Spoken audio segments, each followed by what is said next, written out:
নামের কথা আছে। আমরা যদি আল্লাহর সাথে সাথে রাসূলের নামও যুক্ত করি তাহলে রাসূলকে আল্লাহর পর্যায়ে নিয়ে যাওয়া হয়, যেটার নাম হলো শিরিক। আর আমরা আজকেই আলোচনা করলাম যে মানুষের ঈমানকে সবচেয়ে দ্রুত ধ্বংস করে দেয় যে বিষয়টির নাম হলো শিরক।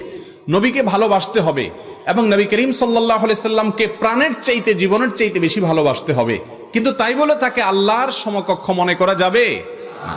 এক ব্যক্তি রাসূল করিম সাল্লাল্লাহু আলাইহি সাল্লামের সময় কথা বলতে গিয়ে এমন ভাবে বলেছেন, আল্লাহ এবং তার রাসূল কথাটাকে এমন ভাবে বলেছেন মনে হচ্ছে আল্লাহ এবং রাসূল দুই সত্তা মিলে প্রায় এক বা সমপর্যায়ের।